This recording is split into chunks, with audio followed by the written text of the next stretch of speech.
కురుక్షేత్రంలో కృష్ణుడు బోధించిన జ్ఞానం భగవద్గీత. ఈ భగవద్గీత మొత్తం 700 శ్లోకాలు, 18 అధ్యాయాలుగా ఉంటుంది. అందరూ సులభంగా సరళంగా నేర్చుకోవాలి అనే సంకల్పంతో నేను ఈ భగవద్గీత లెర్నింగ్ సిరీస్ ప్రారంభించాను. మొదటగా భగవద్గీతలోని మొదటి అధ్యాయం, దీని పేరు అర్జున విషాద యోగం. మొత్తం ఇందులో 47 శ్లోకాలు ఉంటాయి. ఈ చాప్టర్ యొక్క క్రక్స్ లేదా సమ్మరీ ఏమిటి అంటే, ఎలాంటి అవాంతరాలు, అవరోధాలు, అంతరాయాలు వచ్చినా సరే మీ లక్ష్యం వైపే దృష్టి సారించండి. మొత్తం ఈ 47 శ్లోకాల్లో శ్రీకృష్ణుడు ఏమని చెప్తాడు అంటే, అర్జునుడు కురుక్షేత్రంలో ఇరు సైన్యాలు అంటే కౌరవ సైన్యం, పాండవ సైన్యం ఈ ఇద్దరు సమావేశమై ఎదురెదురుగా నిలబడి ఉన్నప్పుడు అంతటి మహాసైన్యాన్ని చూసి జరగబోయే భయంకరమైన యుద్ధాన్ని ఊహించుకుని, ఇంతటి జనాభా మరణానికి కారణమైన ఇంతటి ఘోరమైన యుద్ధం చేయడం దేనికి అని తీవ్రమైన దుఃఖానికి లోనవుతాడు అర్జునుడు. అలాంటి సందర్భంలో అతని రథసారథిగా ఉన్న శ్రీకృష్ణుడు ఒక యోధుడిగా అర్జునుడికి తన కర్తవ్యాన్ని గుర్తు చేసి, యోధుడి కర్తవ్యం అంటే రణరంగంలోంచి ఎలాంటి పరిస్థితుల్లోనైనా, అది ఎంతటి విపత్కరమైన పరిస్థితులైనా ఒక్కొక్కసారి ఓడిపోతామేమో అని తెలిసిన సందర్భంలోనైనా సరే వెనుదిరిగి పారిపోవడం అనేది యోధుడి లక్షణం కాదు. ఆ లక్షణాన్ని అర్జునుడికి గుర్తు చేసి అతని కర్తవ్యాన్ని బోధించి లక్ష్యం వైపే దృష్టి సారించమని చెప్పడమే మొదటి అధ్యాయం అర్జున విషాద యోగం. ఇది మనకి కూడా నిత్య జీవితంలో ఇంప్లిమెంట్ చేయదగిన ఒక మోటివేషన్ గా ఉంటుంది.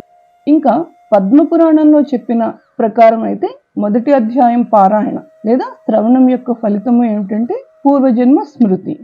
ఇంకా ఈ అర్జున విషాద యోగంలో చాలా ఫేమస్ అయిన శ్లోకాలు అయితే అంతగా లేవు, కానీ ఈ అధ్యాయానికి ఒక ప్రత్యేకత ఉంది. అదేమిటంటే మొదటి చాప్టర్లోని మొదటి శ్లోకం, అంటే పూర్తిగా గీతా గ్రంథానికి మొదటి శ్లోకాన్ని, ఆ ఒక్క శ్లోకాన్ని చదివినా లేక వినినా మొత్తం గీతా పారాయణ లేదా శ్రవణ ఫలితం దక్కుతుంది. అది ఈ అధ్యాయంలోనే ప్రత్యేకత. సాక్షాత్తు భగవంతుడే గానం చేసిన ఈ పవిత్రమైన గ్రంథం భగవద్గీతని మొదలు పెట్టడానికి ముందు ఏ అంతరాయము కలగకుండా ఉండాలని వినాయకుణ్ణి, అలాగే గురువుని, జగద్గురువైన శ్రీకృష్ణుడిని, అలాగే గీతా గ్రంథానికి, వీటన్నిటికీ వినయంతో నమస్కరించి చదవడం ప్రారంభించాలి. నేను నేర్చుకోవడానికి సులువుగా ఉండాలి అనే ఉద్దేశంతో 10 శ్లోకాలు ఒక ఎపిసోడ్ లెక్కన వీడియో చేస్తున్నాను. అంటే మొదటి అధ్యాయం అర్జున విషాద యోగం 5 వీడియోల్లో కవర్ అవుతుంది. దీనివల్ల సులభంగా నేర్చుకోగలుగుతారు అనేది నా ఉద్దేశం. ఇంకా భగవద్గీత మొదలు పెడదాం. ఓం శ్రీమద్ భగవద్గీత అథ ప్రథమోధ్యాయః అర్జున విషాద యోగః. ధృతరాష్ట్ర ఉవాచ ధర్మక్షేత్రే కురుక్షేత్రే సమవేతాయుయుత్సవః మామకాః పాండవాశ్చైవ కిమకుర్వత సంజయ. ధర్మక్షేత్రే కురుక్షేత్రే సమవేతాయుయుత్సవః. ఇక్కడ హకారం విసర్గతో ఎండ్ అవుతుంది. ధర్మక్షేత్రే కురుక్షేత్రే తర్వాత గ్యాప్ ఇచ్చి సమవేతాయుయుత్సవః. మామకా, ఇది కూడా అలాగే కాకి దీర్ఘంతో విసర్గతో అవుతుంది ఈ పదం. మామకా పాండవాశ్చైవ కిమకుర్వత సంజయ. ఇక్కడ సంజయ అంతేగాని సంజయ కాదు, అది గమనించాలి. మొత్తంగా ఈ శ్లోకం ధర్మక్షేత్రే కురుక్షేత్రే సమవేతాయుయుత్సవః మామకా పాండవాశ్చైవ కిమకుర్వత సంజయ. భగవద్గీతలోని శ్లోకాలన్నీ కాన్వర్సేషన్ లాగే ఉంటాయి, అందువల్లనే అన్నిటికీ ముందు ఉవాచ అని వస్తుంది. ధృతరాష్ట్ర ఉవాచ అంటే ధృతరాష్ట్రుడు ఇలా పలికాడు లేక ఇలా అన్నాడు. ఏమని అన్నాడు ధృతరాష్ట్రుడు అంటే, సంజయ, ఓ సంజయ, ధర్మక్షేత్రమైన కురుక్షేత్రంలో యుద్ధం చేయడానికి 2 వైపుల వాళ్ళు అంటే నా పుత్రులైన దుర్యోధనాదులు, అలాగే నా తమ్ముడు పాండురాజు పుత్రులు యుద్ధానికి సన్నద్ధమై అక్కడికి వచ్చి ఏమి చేశారు అని సంజయుణ్ణి ధృతరాష్ట్రుడు అడిగాడు. అది మొదటి శ్లోకం యొక్క భావం. దానికి సమాధానంగా 2వ శ్లోకం. సంజయ ఉవాచ దృష్ట్వా తు పాండవానీకం వ్యూఢం దుర్యోధనస్తదా ఆచార్యముపసంగమ్య రాజా వచనమబ్రవీత్. దృష్ట్వా తు, దృష్టి అనే వర్డ్ కి సంబంధించిన పదం ఇది. దృష్ట్వా తు, దృష్టా కింద అంటే ఇక్కడ షా కింద 2 ఒత్తులు, ఒకటి టా ఒత్తు, మరొకటి వా. అంటే దృష్ట్వాతు పాండవానీకం, ఇక్కడ గ్యాప్ తీసుకుని వ్యూఢం దుర్యోధన సదా కలిపితే దృష్ట్వాతు పాండవానీకం వ్యూఢం దుర్యోధన సదా. ఆచార్యముపసంగమ్య, ఇక్కడ ఇది కలిపిన వర్డ్ అన్నమాట. ఎలా అంటే ఆచార్యం ప్లస్ ఉపసంగమ్య కలిపితే ఆచార్యముపసంగమ్య రాజా వచనం అబ్రవీత్. రాజా వచనం అబ్రవీత్ కలిపితే వచనం అబ్రవీత్. మొత్తంగా 2వ శ్లోకం. దృష్ట్వాతు పాండవానీకం వ్యూఢం దుర్యోధన సదా ఆచార్యముపసంగమ్య రాజా వచనం అబ్రవీత్. దీని భావం ధృతరాష్ట్రుడు అడిగిన దానికి జవాబుగా సంజయుడు తిరిగి ఈ విధంగా చెప్పాడు. ఏమని అంటే, ఆ సమయంలో అంటే ఇరుపక్షాల సైన్యాలు కురుక్షేత్రంలో మోహరించి ఉన్న టైంలో పాండవుల వైపు ఉన్న సైన్యాన్ని చూసి దుర్యోధనుడు తన గురువైన అస్త్ర గురువైన ద్రోణాచార్యం దగ్గరికి వెళ్ళి ఈ విధంగా చెప్పాడు. ఏమని చెప్పాడు అనేది 3వ శ్లోకంలో చూస్తాం. 3వ శ్లోకం. పశ్యైతాం పాండుపుత్రాణం ఆచార్య మహతీం చముం. పశ్యైతాం సై, సై అంటే శైవం రాసే దాంట్లో సై, దాని కింద యావత్తు కలిపితే పశ్యైతాం, అంతేగాని పసైతాం అని తేల్చి పలకకూడదు. యావత్తుని ఖచ్చితంగా పలకాలి. పశ్యైతాం పాండుపుత్రాణం ఆచార్య మహతీం చముం వ్యూఢాం ద్రుపదపుత్రేణ తవ శిష్యేణ ధీమతా. వ్యూఢాం, ఇక్కడ ఢా 2వ ఢా ఒత్తుంది. వ్యూఢాం ద్రుపదపుత్రేణ తవ శిష్యేణ ధీమతా. మొత్తం కలిపి పశ్యైతాం పాండుపుత్రాణం ఆచార్య మహతీం చముం వ్యూఢాం ద్రుపదపుత్రేణ తవ శిష్యేణ ధీమతా. దీని భావం దుర్యోధనుడు ద్రోణాచార్యునితో ఏమని చెప్తున్నాడు అంటే, మీ శిష్యుడు అంటే ద్రోణాచార్యుని శిష్యుడు ధైర్యవంతుడు అయిన దృష్టద్యుమ్నుడు అంటే ద్రుపదరాజు పుత్రుడు, ద్రౌపది వాళ్ళ అన్నయ్య. అతను పాండవ సేనలకి సేనాని, ముఖ్య సేనాని దృష్టద్యుమ్నుడు. ఆ దృష్టద్యుమ్నుడు వ్యూహం పన్ని నిలబెట్టిన ఆ పాండవుల మహాసైన్యాన్ని చూడండి. 4వ శ్లోకం. అత్ర శూరా మహేశ్వాస భీమార్జున సమాయుధి యుయుధానో విరాటశ్చ ద్రుపదశ్చ మహారథః. అత్ర శూరా, అత్ర శూరా అని పలకకూడదు. అత్ర శూరా మహేశ్వాస భీమార్జున సమాయుధి యుయుధానో విరాటశ్చ ద్రుపదశ్చ మహారథః.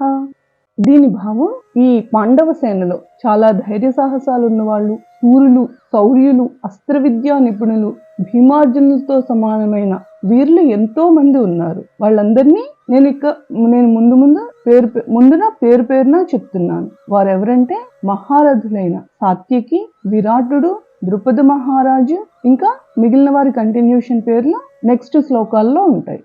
5వ శ్లోకం. దుష్టకేతుశ్చైకితాన కాశీరాజశ్చ వీర్యవాన్ పురజిత్ కుంతి భోజశ్చ సైభ్యశ్చ నరపుంగవః. దుష్టకేతు చేకితాన కాశీరాజశ్చ వీర్యవాన్. మొత్తం కలిపి దుష్టకేతుశ్చైకితాన కాశీరాజశ్చ వీర్యవాన్ పురజిత్ కుంతి భోజశ్చ సైభ్యశ్చ నరపుంగవః. మొత్తం కలిపి దృష్టకేతుశ్చైకితాన కాశీరాజశ్చ వీర్యవాన్ పురజిత్ కుంతి భోజశ్చ సైభ్యశ్చ నరపుంగవః.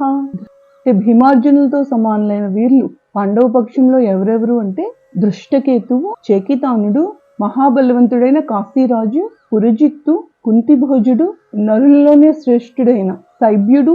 ఇంకా ఈ లిస్ట్ కంటిన్యూ అవుతుంది తర్వాత శ్లోకంలో. 6వ శ్లోకం. యుధామన్యుశ్చ విక్రాంత ఉత్తమౌజశ్చ వీర్యవాన్.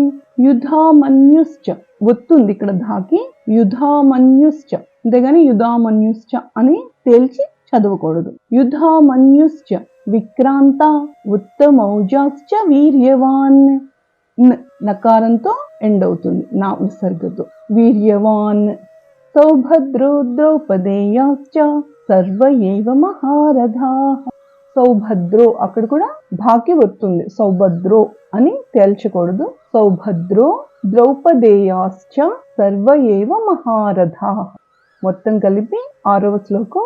యుధామన్యుశ్చ విక్రాంత ఉత్తమౌజాశ్చ వీర్యవాన్ సౌభద్రో ద్రౌపదేయాశ్చ సర్వ ఏవ మహారథాః. దీని భావం అత్యంత పరాక్రమవంతుడైన యుధామన్యుడు, మహావీరుడైన ఉత్తమౌజుడు, సుభద్రాపుత్రుడైన అభిమన్యుడు, ద్రౌపదేయాశ్చ ద్రౌపదీపుత్రులైన 5 ఉప పాండవులు, వీరందరూ కూడా మహారథులే. 7వ శ్లోకం. అస్మాకం తు విశిష్టాయే తాన్నిబోధ ద్విజోత్తమా. అస్మాకం తు విశిష్టాయే తాన్ నిబోధ కలిపితే తాన్నిబోధ, నా కింద నావత్, నాకి ఇకారంతో ని, తాన్నిబోధ ద్విజోత్తమా. నాయకా మమ సైన్యస్య సైన్యార్థం తాన్ బ్రవీమితే. నాయకా మమ సైన్యస్య సైన్యార్థం, సైన్యార్థం అక్కడ వస్తుంది, సైన్యార్థం తాన్ బ్రవీమితే. మొత్తం కలిపి అస్మాకం తు విశిష్టాయే తాన్నిబోధ ద్విజోత్తమా. నాయకా మమ సైన్యస్య సైన్యార్థం తాన్ బ్రవీమితే. దీని భావం ద్విజోత్తమ అంటే బ్రాహ్మణులో ఉత్తమమైన వాడా అని ద్రోణాచార్యుని దుర్యోధనుడు సంబోధించి చెప్తున్నాడు. ఇంత ఓ బ్రాహ్మణోత్తమ, మన సైన్యంలో ఉన్న ప్రధాన యోధుల్ని కూడా ఒకసారి గమనించండి.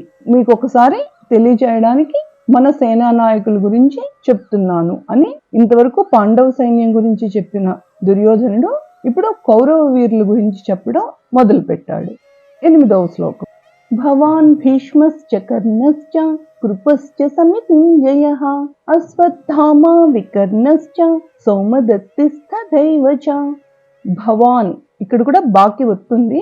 భవాన్ భీష్మశ్చ, భీష్ముడు అనే శబ్దంలో కూడా బాకి 2వ భా, అది ఒత్తు భా కలిపి, అంతేగాని తేల్చి భవాన్ భీష్మశ్చ అని చదవకూడదు.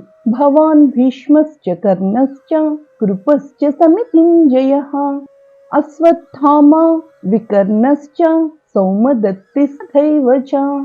దీని భావం కౌరవ వీరుల్లో భవాన్ అంటే మీరు. ఎవరు మీరు అంటే ద్రోణాచార్యులు, భీష్మశ్చ కర్ణశ్చ భీష్ముడు, కర్ణుడు, కృపాచార్యుడు ఎప్పుడు యుద్ధంలో విజయం సాధించే కృపాచార్యుడు, అశ్వత్థామ, వికర్ణుడు, సోమదత్తుని కుమారుడైన భూరిశ్రవుడు, వీరందరూ కౌరవ సేనలో ముఖ్యులైన వీరులు. 9వ శ్లోకం.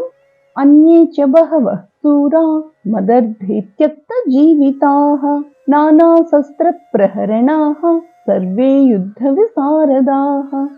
అన్యే చ బహవః శూరాః మదర్థే త్యక్త జీవితాః, ఇక్కడ హకారంతో ఎండ్ అవ్వాలి. నానా శస్త్ర ప్రహరణాః సర్వే యుద్ధ విశారదాః.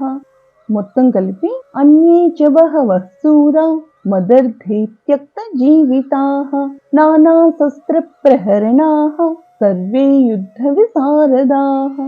వీరే కాకుండా అంటే ముందు శ్లోకంలో చెప్పిన ద్రోణాచార్యులు, భీష్ముడు, కర్ణుడు మొదలైన వీరులే కాకుండా ఇంకా చాలా మంది వీరులు, సూర్యులు మన సైన్యంలో ఉన్నారు. వాళ్ళందరూ యుద్ధంలో చాలా ఆరితేరిన వారు. ఎన్నో శస్త్రాస్త్రాలను పట్టుకుని నా కోసమే తమ జీవితాలను సైతం ధారపోసి యుద్ధం చేయడానికి సిద్ధంగా ఉన్నారు. 10వ శ్లోకం. అపర్యాప్తం తదస్మాకం బలం భీష్మాభిరక్షితం పర్యాప్తం త్విదమేతేషాం బలం భీమాభిరక్షితం. అపర్యాప్తం తదస్మాకం బలం భీష్మాభిరక్షితం పర్యాప్తం త్విదమేతేషాం బలం భీమాభిరక్షితం.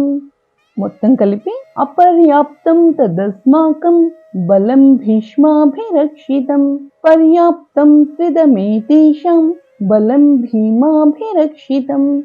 దీని భావం భీష్మాభిరక్షితం అంటే కౌరవ సైన్యాలను, అపరిమితమైన మన కౌరవ సైన్యాలను భీష్మ పితామహుడు సురక్షితంగా రక్షిస్తూ ఉంటే పాండవ సైన్యం, భీముని చేత రక్షించబడుతున్న పాండవ సైన్యం మాత్రం పరిమితంగానే ఉంది, పర్యాప్తం. అంతేగాని కౌరవ సేన అంత పెద్దగా లేదు పాండవ సేన. సంస్కృత స్తోత్రాలు, సూక్తాలు, శ్లోకాలు సింప్లిఫై చేసి సులభంగా అందించడమే సింపుల్ స్తోత్ర ధ్యేయం. దానివలన మన సంస్కృతి అందరికీ చేరువవుతుంది అనేది మా ఆలోచన మీకు నచ్చినట్లయితే మా ఛానల్ని సబ్స్క్రైబ్ చేయండి. మన ఈ ఛానల్ గ్రోత్ కోసం మీరు చేయవలసిన ఒకే ఒక సింపుల్ పని షేర్ చేయడం, లైక్ చేయడం, సబ్స్క్రైబ్ చేయడం. సో ఇంకెందుకు ఆలస్యం, మీకు ఏ స్తోత్రం కావాలో వెంటనే కామెంట్ చేయండి. తప్పకుండా చేస్తారు కదా. Once again thank you for watching.